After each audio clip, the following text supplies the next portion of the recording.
Hi, so welcome back to the podcast, everybody. I'm super excited to have Matt Pittman on.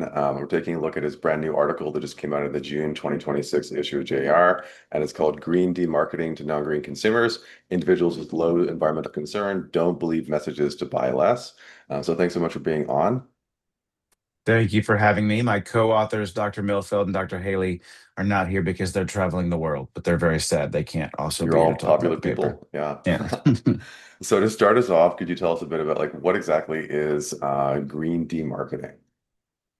So green demarketing is essentially an even more aggressive or progressive version of green advertising. Green advertising says, buy this product because it's sustainable, it's green, it's good for the planet, or the brand is good for the planet. Mm, Green demarketing says, no, no, don't buy anything. Like don't buy this, buy less of this.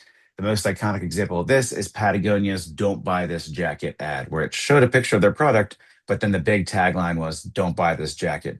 That was wildly successful because that incongruity of I'm seeing an ad, but they're telling me not to buy from it generates a lot of curiosity in the consumer mind. And so, yeah, green demarketing looks at that surprising um, call to not buy something. yeah, it's kind of a kind of a cool phenomenon to look at. So what exactly did you examine in more detail about it in your paper? So we did three studies. The first two are traditional online experiments where we had a green ad that had a traditional green advertising message. This is recyclable. It's made with sustainable materials. The brand is sustainable. And the green demarketing message, which didn't even say anything about the product. It said something like, we all know we should buy less, or stop buying so many water bottles or tubes of toothpaste or whatever. And green demarketing did uh, generate worse purchase intent than traditional green advertising. And the mechanism for that was message believability and source credibility. So with everything, the answer I always say in class, so like, what's the answer? Like, it depends. In this case, it depends on what the brand that's saying it.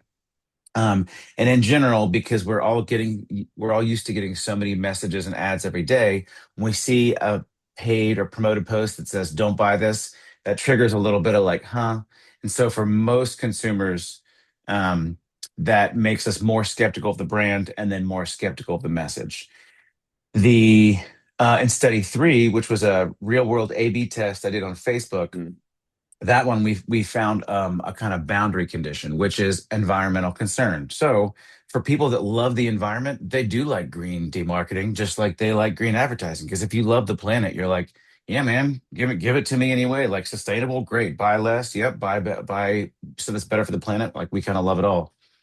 But people that don't like the environment, non-green consumers, which I want to say it was like in study two, I think it was like out of a scale of 1 to 7, the effect went up to like 3.5 or so, like the lower third. So most neutral and high green consumers mm. like both messages, but if you're non-green, you really, really hate and don't believe the green demarketing message because you're just not buying it. You're like, I don't trust this company. They're telling me not to buy something sketchy. All right. Yeah, interesting. Okay, cool. So I'm curious as well too. So what are the big sort of takeaways then for advertisers? I'm guessing it's kind of hard sometimes to be able to segment based on environmental concern. Maybe it's not, in some ways, I don't know, but like what does this mean for advertisers? Yeah, the clear takeaway with which is kind of like the accidental theme of a lot of my research is get the right amount and type of information in front of the right consumer. So if you have a product that is very like you got brand fans that are loyalists that love your product, or if your product is about like fitness or food and they're really passionate, you can probably give them more kinds of information because they just love it and they're going to eat it up. Like I love Lord of the Rings. If I see any Lord of the Rings content, I'm like, watch, share. Yes, give it all to me. Whereas if you're marketing to somebody who's maybe earlier in the purchase decision journey, they're not sure about something, they just started working out or cooking, and you have a message for them, you need to make sure it has the type of information that's appropriate for them for where they are in that journey. So if they're a little skeptical, kind of learning about a thing, don't give them information that's tailored to like somebody that knows a lot about it. You got to keep the information light to just move them gently along that purchase decision journey. Hmm. So trying to find the environmental folks when it comes to using this demarketing tactic. Any sort of Mhm. other takeaways for advertisers around like what you find in this study? The thing that I thought was most interesting for this was for study three, we wanted to target real consumers on Instagram. And it's funny because you can target people that love a thing. I could target someone that loves the ocean or conservancy or fitness or travel, but you can't, when you think of like targeted like programmatic advertising, you can't target people who hate a thing. There is no category for Yeah, I hate good food. There's lots of targets for like foodies and recipes. yeah, So for the environment, there wasn't a way to just target people that have checked, yeah, the environment, screw it, I don't care, or like I hate this planet. But we found enough research to come up with proxy variables, this was so interesting to me.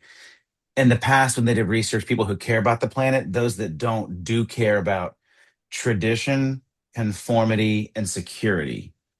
hmm, And then we found another paper that mapped those variables onto a love of, and these are the categories I had to click for study three to target the messages to people who love fossil fuels, like stocks, not even like fun new stocks, like like conservative stocks. There's a category for okay, that. yeah, So that was so fascinating to like find someone that's not a fan of the environment, not like they hate it, they just don't care via proxy of their love in something else. I thought that was yeah. fascinating. That's interesting. Yeah, the proxies are always kind of interesting, seeing what else is correlated. Yeah. Yeah. I'm curious as well too, like where did the idea for this come from? Did you come across one of these demarketing ads and it sort of sparked the interest again, or was it something you already kind of been thinking about, or So one of my friends, colleagues, Dr. Brandon Reich of Portland State, he wrote an article that was like one of the first ones on green demarketing that I read years ago. And I was like, oh, this is so cool. I want to study this. And then, like a lot of ideas, it goes and just kind of sits in your brain, like in sleep mode, yeah, until I started seeing some messages. And I think they were just being cheeky and agree because it was for like a shirt company, like a Snaps or Poncho or one of those like they make generic like men's button up whatever shirts. They're not a green or sustainable brand, but the message said something like "Don't buy this shirt" or like "Stop buying." There's a close version that's like "Stop buying crappy shirts." The implication like buy ours because ours is higher quality. yeah, Um, but the seed of an idea from that paper that was dormant, then I saw in the green demarketing messages in the real world. I was like, oh yeah, okay, I got to test this. I got to know like, does this work? And if it does, who does it work for? yeah. Cool. That's pretty neat. I'm curious next about challenges, right? What did you encounter in terms of challenges while going through and testing this out? Usually there's always some sort of like speed bumps and things like that that occur in Hmm. papers. So were there any in this case or no? Well, the final challenge was, like I said, finding the right category to target. It's again, you can target people that like a thing or have clicked on the thing in the past. There is no metadata point for hates Yeah, environment. Um, so that was tricky. The other thing was finding out the right order of cause of effects, because with our first study, as you often do, we put in like a few more variables just to see like we're throwing spaghetti at the wall, what's going to right. be the most powerful mechanism. Yeah, So we thought it might have been like authenticity. That's a common one that pops up. So isolating to get the right chain of effects that was um, okay, for a non-green person, as soon as they see something telling them to buy less, that's just so incongruent. They immediately say, "I don't believe this message," and therefore, working back, like this is not a credible source. I don't trust anything that's going to come from this. So, the idea of big takeaways for brands, I think you asked this last time, but brands need to have self-awareness to know like how much goodwill or aura or good vibes have we accumulated in this space. Like Patagonia, we know they care about the planet. They're always doing stuff for national parks and giving back and working on policies to help like retain our natural beauty in the world. So they have decades of earning up the good reputation. So when they say don't buy this jacket, we're like, "Oh, that's interesting." Like, because they make good jackets and they care about the planet. So I suspect that if you're a new brand that has no history of like action, yeah, then your words would ring hollow if someone's like, "You're telling me not to buy this product, but you just like you're a company that was built yesterday. How do I don't know anything about you. Yeah. Like I don't trust your messaging. Yeah, it almost seems like a latitude of acceptance type thing as well too, right? The message is Yeah. almost like too extreme, or it kind of reminds me of your other paper as well too, with the multiple, tips, right? And this one, Hmm. like less is kind of more in some cases, it seems like, with people who are not as excited about the environment. Yeah, Yeah. Yeah, that idea that we think about something, which makes sense. That's all like, but a lot of my research is circled around this. The things we love and or are experts in, we process that information way differently than we do messages about like, I don't golf. So if I see anything golf related, I'm like, whatever. I give yeah, that way different resources than the stuff that I love. yeah, that makes sense. Yeah. So where to next in terms of research ideas? You mentioned looking at, how new a company is. Any other sort of ideas that sort of came to mind as you were working on this? So I know there's always it's like every dead end along the way could like, yeah, let's do that. Let's Yeah. solve that next time. But of course, life is finite, so there's not enough time. For me, the most interesting thing, I think attitude change and moving the needle with people that don't care about a thing that they know they should, like the environment or we should all be a little healthier, stuff like that. I think for me, the challenge is going to be how to get them to even accept, to increase their latitude of acceptance for a green demarketing message, which is incredibly tricky because anytime you're encountering a belief that has the potential to undermine their whole identity, right? If you've been very materialistic or consumeristic, or just like nice things, and then all of a sudden what can you do to get that person to embrace the core message of like buying stuff is bad? Because if I believe They that just that don't it want to that hear it. Yeah. and I've liked buying stuff, that means I'm bad, and like that's a whole lot of ego attack that most people can't deal with. So how to like an aircraft carrier changing direction slowly, how to like just move the needle a little bit to get non-green consumers to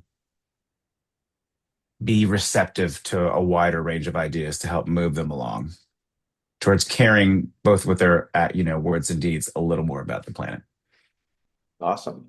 Well, thank you so much for being on, Matt. I really appreciate it and sharing all the cool ideas you got about your work. Thanks for having me. Of course, anytime.